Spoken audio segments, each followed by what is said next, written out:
Footsteps leaving, I could tell Alfred was gone. But I really didn't care at the moment because I had to focus on Christopher. Please, Christopher, we're at school. You can't let your wolf take over. His shaking calmed a little, and his growls subsided, but his eyes were still black. He tried to win you over, he said. I shook my head. Well, he didn't, and he never will. Just please calm down. He took a deep breath, and his eyes turned back to normal. He looked at me with a look of sorrow, and hung his head. I'm sorry, I don't want him flirting with you. I couldn't take it, and neither could Caleb. Caleb is wolf, Sophia stated. I nodded and went back to the subject. Don't worry, I would never fall for a jerk like him. He lifted his gaze to me and gave a small smile. What if I'm a jerk like him? I giggled. Then I guess I already broke my promise.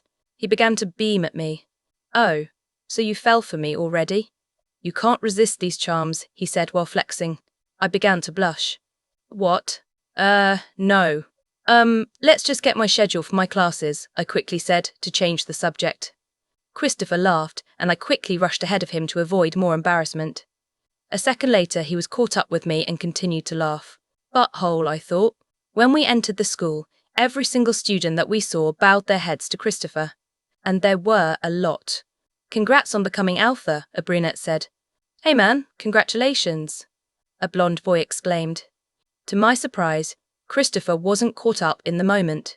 He kept leading me through the halls, nodding at students who complimented him until we reached the office.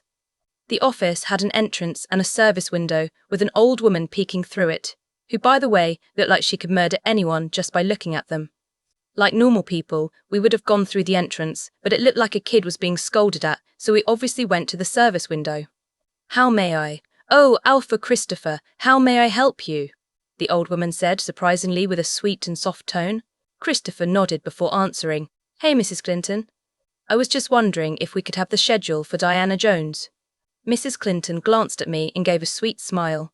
Of course, let me just dig through the files. She turned and began rummaging through a file cabinet. When she pulled out a slip of paper, her face brightened. Then she walked back to us and slid the paper through the service window. There you are, Miss Jones. I hope you enjoy your time here at Bleak Falls High. I smiled. Thanks, I will.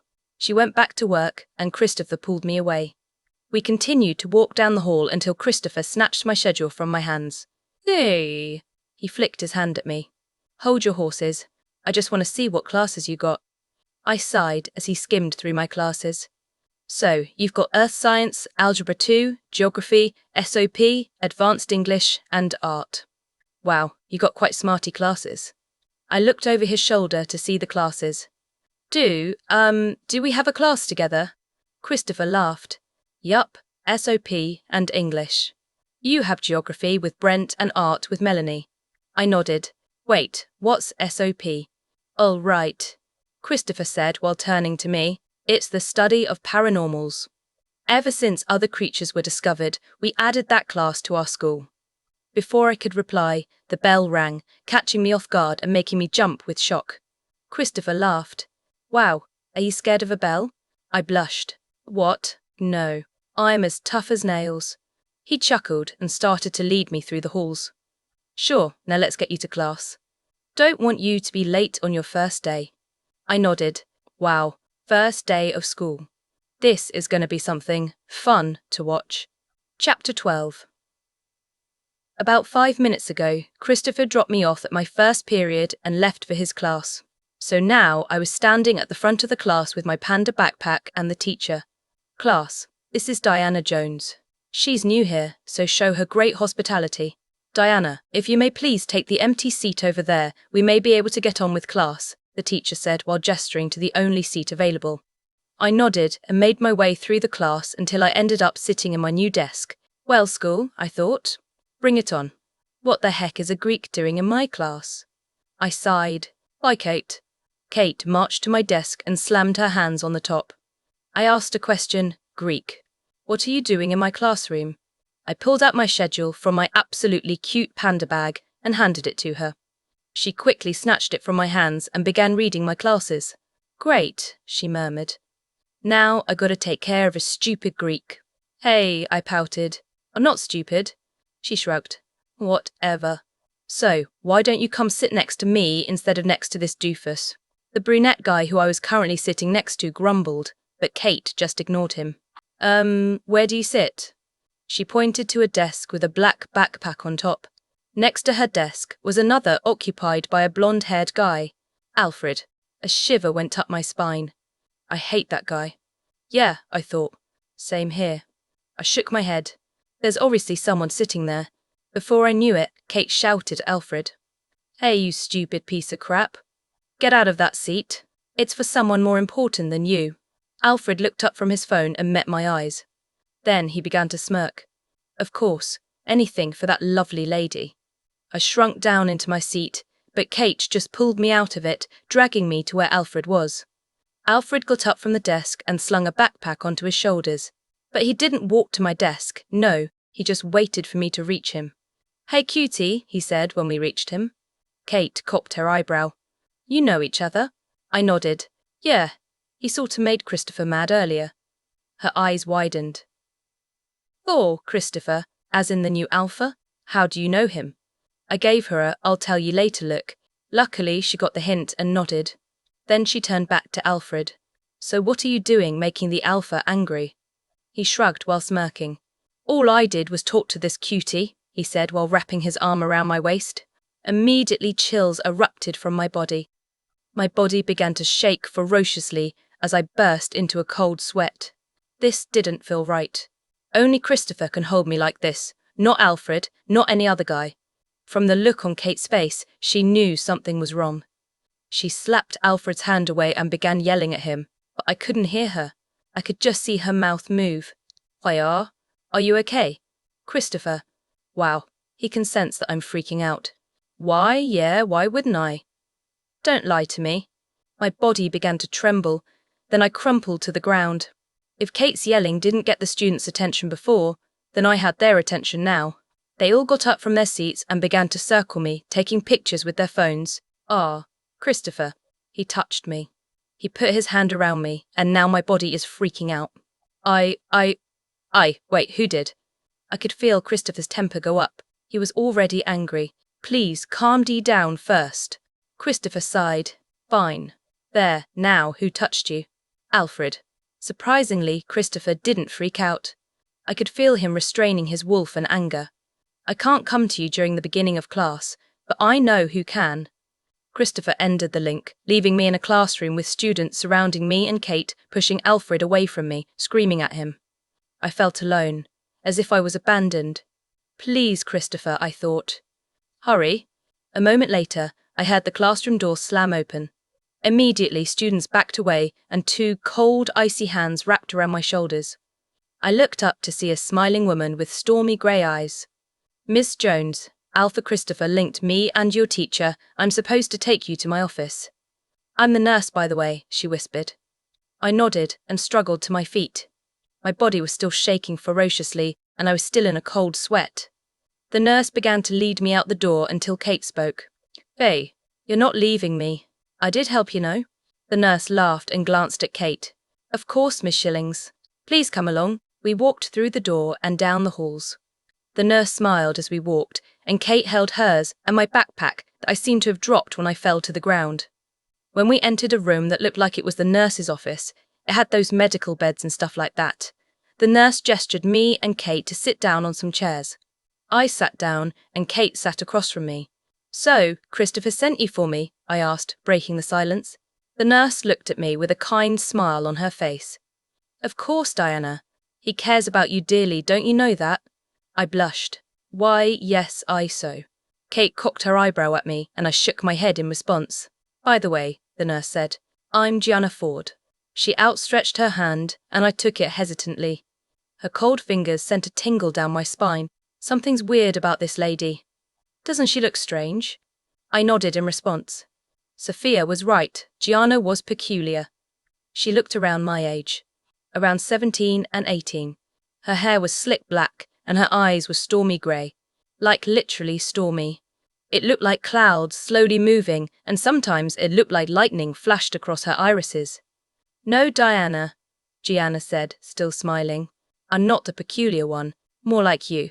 Do you even know what you're capable of? I flinched. Did she just read my mind?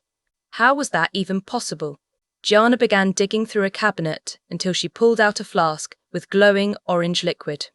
She held it out to me. Here, this will make the chilling feels calm down. She handed it to me, and I held the strange liquid in front of my face. It looks like a potion. Gianna laughed. That's because it is. My eyes widened. Yes? Diana, Kate whispered. She's a witch, the pack witch. A witch? In a pack? Why? I nodded, ignoring my thoughts, and quickly drank the potion. Immediately, the chills vanished. H. How did you know what to give me? Gianna laughed and sat next to Kate, right across from me. Because I'm witch. And you were just yearning for your mate's touch. Yes, I know, you felt his touch this morning. But honestly, I think it has something to do with your gift. Whoa, whoa, whoa, Kate said while gesturing with her hands. Her mate? She just got here. How did she find her mate already? Well, Kate Shillings, Gianna said while facing Kate. I'll go ahead and answer that for you. You see, well, just answer my question. What do you see when you look at Diana? Kate looked at me with furrowed eyebrows. I see a Greek. Gianna laughed. Ah, yes, your usual answer. Well, you want to know what I see? I see the whole pack's new Luna. Kate looked at me with widened eyes. Why? You're the new Luna? I nodded. Why? Yeah, surprise. I don't think Christopher wanted me telling anyone yet, though. Kate nodded. That means, well, have you already established a link with Christopher? I nodded. Then that means, she continued, that you already have a link with the whole pack. You're one of us now. Gianna clapped her hands. Bravo. You are very intelligent, Kate. Yes, she's your Luna, and is in link with everyone already. But she still has secrets of her own that she must unlock. She is the key for this pack, and the treasure dwells within her. I'm a key? I have a treasure in me? Ah, the witch continued. I see I have confused you two quite a lot. I must apologize with a gift. Yes, a gift. She flicked her hand and the school bell rang. There, your first period is over. Now you two better get to class. A lot is in store for today. Kate and I rose from our seats and made our way to the door that lead to the hallway. Oh, and Diana, welcome to high school, Gianna called. Wow, you're the Luna, Kate whispered as we made our way through the crowds of students in the hallway. Yeah, I couldn't believe it at first too. Kate sighed as she pushed some guy to the ground, trying to get through the crowd. Or Kate. She looked at me and cocked her eyebrow. Yeah? Never mind. She shrugged and we continued to walk through the hallway. That was until something slammed me against a locker. A yelp escaped my lips as I cringed in pain. Hey, cutie, are you trying to avoid me? Alfred. I scanned past his head for Kate and found her behind the crowd of people gathering around. Kate, I whimpered. Help! She tried to push through but failed. I can't get through. Besides, I don't help Greeks. I sighed and struggled to get out of Alfred's grip, but that just made him hold on tighter. Hey, what's the rush? I just want to talk, without Christopher interrupting. I tried to shove him off again, but failed miserably. Leave me alone. Just stop. All, Alfred said slowly. You're so cute when you're mad. It makes you. He was ripped off of me and slammed onto the lockers this time. Then a growl erupted through the halls. Don't touch her again, Alfred. Christopher growled. I'll rip you to shreds. Students backed away and Brent walked beside Christopher, narrowing his eyes at Alfred. Just listen to your alpha, Alfred. You don't want to see his wolf, do you? Alfred sighed. I can talk and touch any girl I please, just like Diana. That set Christopher off. He quickly punched Alfred in the gut while growls erupted from his chest. Then Christopher tackled him onto the floor. Both men began to wrestle as Brent tried to pull Christopher off of Alfred. That was my chance. I turned and was about to walk away, but someone's hand wrapped around my ankle and pulled me onto the ground. I landed flat on my chest and looked at the boys. Alfred was holding on to me while Christopher kept landing a punch on his chest. Where do you think you're going, cutie? Alfred grunted while smirking. It would have looked like he was a bad boy if he didn't look so beat up. I struggled to get out of his grip, but failed. Then I heard squealing from the end of the hall. I looked up to see a happy Melanie bounding toward us. Oh my gosh, Diana. I just heard we share a class together and… She stopped and fell silent as she took in the scene. A crowd of students, me lying on the floor, Alfred's hand wrapped around my ankle, Christopher in mid-punch on Alfred's chest, Brent trying to pull Christopher off of Alfred, and Kate on the sidelines. Then, anger flashed across her face. Alfred, leave Diana alone. She charged with her hand raised, prepared to punch someone. Melanie, no! Up! Brent shouted as Melanie charged. He jumped in front of her and held out his hands ready to catch her. He failed miserably. Instead of catching her, his face made contact with her fist. That's right, she punched him. The contact made a noise so horrible, it made me cringe. The sound echoed through the halls, grabbing everyone's attention. Silence. Everyone stared at Brent and Melanie, but they weren't paying attention to them. No, their eyes were locked to each other. Melanie stammered. Before anyone knew it, Brent grabbed hold of Melanie and threw her over his shoulder. Then he bolted out the hallway. Him and Melanie were gone. What? What just happened? A noise that sounded painful soon echoed, and Alfred's grip released my ankle. I looked back at the two boys fighting and saw Alfred lying unconscious and Christopher standing, looking down at him with disgust. That's just a sample of what's to come, he mumbled. Wild of cock, ing, and Alfred is down for the counting. All right, everybody, clear the halls, Kate shouted. Just like that, all the students went back to their normal schedule, roaming the halls. Kate then came over to me and helped me up, but I was sort of in a daze. Christopher, I could tell he was holding back so much strength in that fight. He was just, wow. Christopher, I whimpered. He looked up to me and gave me an apologetic look. Then he walked up to me and embraced me in a hug. I'm so sorry, Diana. I'm sorry I couldn't help you in first period, and I'm sorry I wasn't much help now. I pulled away. What are you talking about? You helped me in so many ways. He gave a toothy grin, but it soon faded when an alarm went off. A fire drill? The warning alarm, Christopher said, as if reading my mind. A moment later, students began running down the halls and out the exit, some in wolf form. Christopher, what's going on? He held me tight and began leading me out the school exit. Rouges, he finally answered. A rouge is on territory as we speak. Chapter 13. More students began to shift when they reached the parking lot of the school, and it was scary. There were brown, grey, and white wolves everywhere. When they finished shifting, they'd sniff the air and all run in the same direction. Christopher, they all just darted away, I stuttered. Christopher nodded and pulled me by the hand towards his car. Why we were going to the car, I don't know. They sniffed out the intruder, or intruders. We don't know if there's a pack of them or not, he answered. When we reached his car, he quickly unlocked it and put me into the passenger seat. Then he buckled me up and looked me in the eyes. Diana, listen to me. I don't want you leaving this car. You will stay put. He was commanding me. He was commanding me to stay in a car while he went to go hunt down rouges. But Christopher, do you really think the car is the safest place?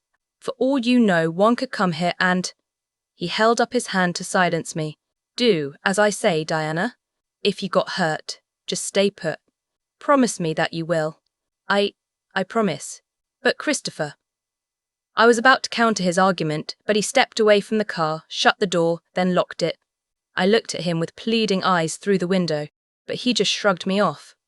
Instead, he did something I didn't expect to see. He shifted. His form began to deform and grow hair. Then he grew to a massive size, bigger than the car I sat in. He was literally the biggest wolf I had ever seen. His furry coat was slick black with a patch of white hair on his forehead. His eyes were a glistening silver that somehow showed power. My eyes widened. Yes, he was magnificent. He was beautiful. He took a step from the car, then released a ferocious howl. It echoed through the school grounds, most likely heard throughout the whole town. Then he darted, away from the school and away from me. I pressed my hand against the window. Christopher, it's for the best, Sophia said. It's his duty. He's protecting us and his town. It's what an alpha has to do. I shook my head. But I have a feeling I should go with him. Sophia grunted. Well, you're wrong, Diana. We must listen to our mate. But, I whimpered, remember the feeling I had in our village when I felt those rouges in the forest, but I didn't trust it. Our pack died because of me, because I didn't tell anyone about my feeling. Maybe we should start listening to it now so no one else dies. I didn't realize I was crying until I felt tears hit my hand that was in my lap. But you're the Luna, Sophia stated. Lunas don't fight. Our Luna died fighting rouges. She died to protect her pack. I snapped. My wolf sighed. Diana? No. I screamed while unbuckling my seatbelt. I'm going to go help. I'm not going to run away again. I wasn't going to try to stop you. You're right. We should be with our mate. I gave a small smile as tears continued to spill freely. Then I unlocked the car, opened the door, and hopped out. Are you ready?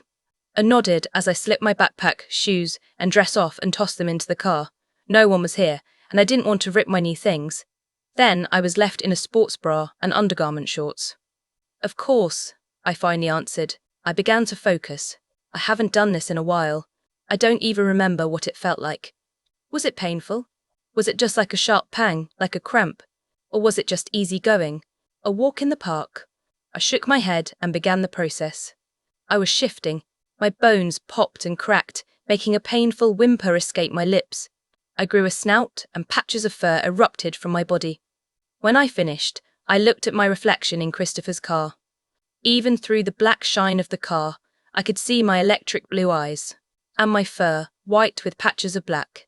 I shook my hairy head. I can't focus on my reflection. I have to help Christopher. I lifted my head and began to take in various scents. I wasn't looking for the rouge's scent. I was looking for Christopher's.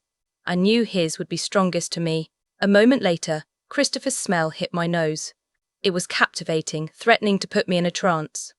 I shook my head and followed the scent, running as fast as I could. I ran through the abandoned streets and past empty cars. But I was running faster than I had ever in my entire life. I was gaining speed, and I was gaining it fast. Soon the growls of 1,000 wolves hit my ears. My pack. I followed the sound and ended up in a soccer field. The pack stood there, snarling and forming a large circle. I could barely see past the wolves, but I caught a tiny glimpse of Christopher's wolf in the middle of the circle. Christopher, I thought. We've got to push past the pack to get to Christopher, Sophia stated. I nodded in response and ran to the pack. Then I began to push through. Most of the wolves ignored me, but some made cautious growls. But I just kept pushing until I was in the middle. Christopher stood there, snarling and growling at a scrawny light brown wolf. Both of them took no notice to me. The brown wolf whimpered while its body shook ferociously. It was scared. If Sophia could gasp in my head, she did. Diana, she said so quietly I could barely hear her. Doesn't that wolf look familiar? I looked closely at the brown wolf. It had green eyes that pleaded for help. Its light brown coat had one patch of dark brown hair on its side. That wolf was more than familiar. I knew exactly who it was. Christopher barked and stomped his enormous black paw at the wolf, making it jump back with fear. I had to stop this now. I quickly linked Christopher. Stop! I screamed in our link. He stopped what he was doing and confusion swept over him. Diana? I nodded, even though he didn't see me. Of course it's me. Now please, leave that wolf alone. I could sense his breath hitch. You didn't stay in the car. Where are you? I'm to your right, I whimpered. His head shot towards me. His silver eyes showed confusion, hurt, and maybe a tiny bit of betrayal too. Why? Why didn't you stay in the car? I whimpered. I couldn't. I felt like I was needed here. And I am, and I see why now. He cocked his head. Why are you needed here? I shook my head. I'll explain, but first, step away from the wolf and let me talk to it. He yelped at me. Oh, no. Rouges are dangerous. It could hurt you. Just trust me, please. His eyes showed that he wanted to argue, but he backed away from the wolf. Christopher backing away made the pack's growls go silent as confusion swept over them. But then their thoughts popped into my head, which was a first. I guess it was something a Luna could do. Why is the alpha listening to her? So now he listens to anybody. Is that his? No, it couldn't be. I ignored their links and began to walk slowly to the scrawny wolf. The wolf whimpered as its body shook ferociously. It looked at me with pleading eyes, as if begging for my mercy. Okay, I thought, as I took a deep breath. I can do this. I sent it a link. Grace? The wolf's shaking ceased, and its whimpers died down, but its green eyes widened with fear. How? How do you know my name? She asked, fear evident in her voice. Because I know you. I took a step forward, but she took a cautious step back. No one knows me. I'm a rouge. Everyone I knew is dead. I even tried to save my friend, but she died. I shook my fuzzy head. Look, it's obvious you're scared, tired, hungry, and exhausted. How about you transform back into a human? I'll take care of you and make sure none of these big, bad wolves hurt you. She whimpered. Why do you want to help me? I'm a rouge. I could kill you any second. A rumbling came from my chest. It wasn't a growl, more like laughter, if that was even possible. That's why. You don't want me to trust you. That's my indication of why I do. So just shift back, please. She was hesitant, but then she nodded. Her bones began to shift and pop. Her snout shrunk into a nose, and her hair turned back into skin. But the sight of her made tears prick my eyes. She was just skin and bones. It looked like she hasn't eaten in years. Her long brown hair was mostly split ends, and her hazel eyes with a green tint had dark circles underneath. But what threw me off the most was that she was wearing the same exact dress. For some reason it didn't rip like mine did when I shifted, from the festival, the day we were attacked, except it was stained, tattered, wrinkled, and ripped. She stared at me, waiting for what I would do. So I did the only thing I could think of. I shifted. The process wasn't as painful, but it hurt so much that I released a silent whimper. When I was back to human, I was surprised to see that my sports bra and undergarment shorts weren't ripped. And to think that's why I took my dress off. I looked at my long-lost friend Grace and saw that the colour from her face had drained. Oh, Diana? She crumbled to the ground and tears began to spill from her eyes. Why, you died. I went back to where I left you. You weren't there. I thought they killed you. I quickly ran to her and dropped to my knees, embracing her in a hug and rubbing her back to comfort her. I went back to the village. I've lived there for 3 years and I just got here. Her crying began to make her breathing stutter. I was so afraid to go back. I thought they were still there. Tears began to fall from my eyes. I'm so sorry, Grace. She hugged me, holding me tight like I would disappear from her life again. I'm not going anywhere, I cooed. 2 hands grasped my shoulders and I looked up to see Christopher giving me an apologetic look. Then I looked around and saw that the whole pack had shifted back, still in their clothes because they didn't rip. I looked back up at Christopher and smiled, but it soon faded when a masculine voice spoke up. So the new girl is a rouge. The pack broke out into whispers until Christopher spoke up. No, she's not. She was a survivor of a rouge attack. I brought her here so that she wouldn't be alone anymore. Someone else decided to speak up. So wait, are we taking that rouge in now? I stood up and turned to the pack. She's not a rouge. She survived with me, but we got separated. The pack began to murmur. Ugh. Silence. You will treat these 2 with respect, Christopher shouted, using his alpha voice. That was the first time I heard it, and it scared me. The whole pack quieted down, and Grace stood up, clinging to my arm. I don't think they'll ever accept me as their own, she whispered. They will, trust me. Wait, I've got an idea. I mustered up all my courage I had and stepped forward. Look, I know we weren't born onto your pack, but we know how to be civilized. We will learn and obey your rules, I promise that. How are you civilized if you're standing in a bra and underwear? A girl shouted. A blush crept up my neck and I immediately stepped back. I. A moment later, Melanie emerged from the pack and ran to me with a jacket and with Brent trailing her like a puppy dog. When she reached me, she draped the jacket over my shoulders and winked. I couldn't help but smile. She is civilized, and you will treat her with as much respect you treat me. Because, Christopher said, then looked at me. That's when I realized it. He was going to tell the secret of who I was to him. He smiled, then looked back at the pack. Because she's my mate. Diana Jones is your new Luna. Chapter 14. All eyes were on me. Thousands of eyes, just staring at me like I was an alien. And none of the eyes showed acceptance. They all showed disapproval. I felt like my world was shrinking, soon to become nothing. Just a small speck floating around in a universe. I was nothing to these people. I was nothing to my mate's pack. I was just a small speck to them. Would Christopher deny me because of this? Would he just kick me out like I was morning trash? Thoughts kept running through my head. I had to just let it go, forget that they didn't accept me. "Diana," Grace whispered as her bony fingers dug into my forearms. "Are you okay?" I nodded and gave her a relieving smile. "Of course," I lied. The jacket on my shoulders seemed to have felt heavier, as if the weight of the world was resting on me. My world was resting on me. This pack would soon have to depend on me after they accepted me. Christopher came to me and grabbed me by my hand. Immediately, shocks engulfed my arm, but weren't as sensational as usual.